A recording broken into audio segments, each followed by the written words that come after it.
Kung naghahanap ka ng ulam na madaling lutuin at syempre menos gastos, itong isishare ko ay tiyak na magugustuhan mo. Hi everyone, this is Mami Lynn. And for today's video, ganito naman ang gagawin natin sa ating mga talong. Napakasarap nito at mabilis lang po itong lutuin. Ito na po yung mga ingredients natin. Naihanda ko na po siya kanina. Meron tayo ditong talong, 3 piraso po ito, yung medyo maliliit. Then, nilagyan ko rin po ito ng tokwa. Ayan, natira ko lang po yan ng nakaraan. Iprito po muna natin ang ating talong. Pagsasabay-sabayin ko na lahat para madali lang po siyang maluto. At pagkatapos na maluto yung ating talong, hanguin na natin. Then, isusunod naman natin iprito yung ating tokwa. Ayan, lagyan na natin. At habang hinihintay po natin maluto ang ating tokwa, prepare naman natin yung ating sauce. Sa ating mangkok, paghalu-haluin lang po natin ang ating mga sangkap.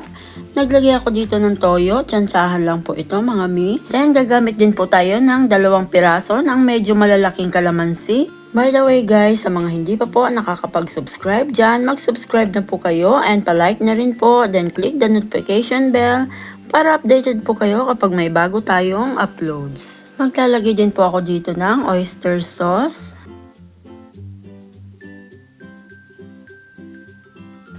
Then, maglalagay din po ako ng konting asukal.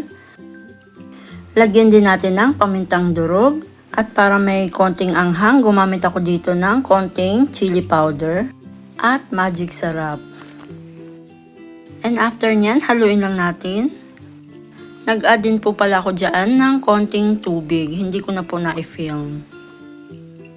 Ayan, at luto na po ang ating tokwa. Ngayon naman, magigisa na po tayo. Lagay ko na yung ating bawang. Then after nyan, lagay ko na rin po ang ating sibuyas. Ayan.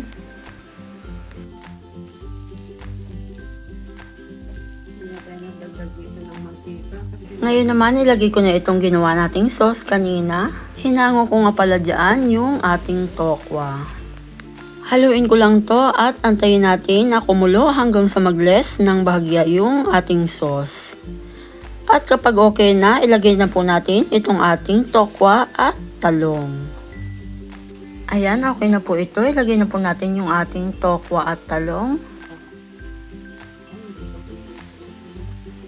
Haluin lang natin.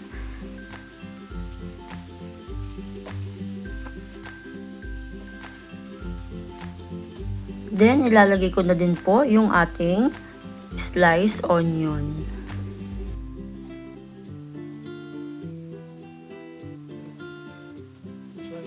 Ayan, haluin ko lang ulit. Tapos, takpan natin ito ng mga 1 to 2 minutes. At pagkatapos niyan ay pwede na po natin itong iserve sa ating pamilya.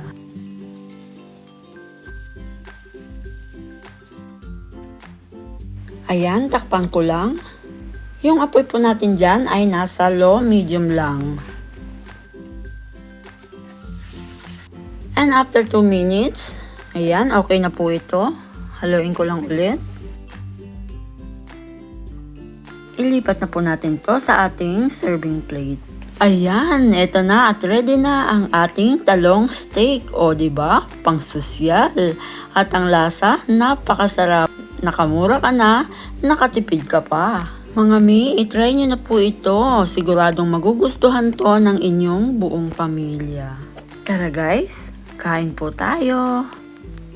Hanggang dito na lamang po. Thank you for watching. Sana ay nagustuhan at masubukan nyo ang reseping ito. God bless po. Bye-bye!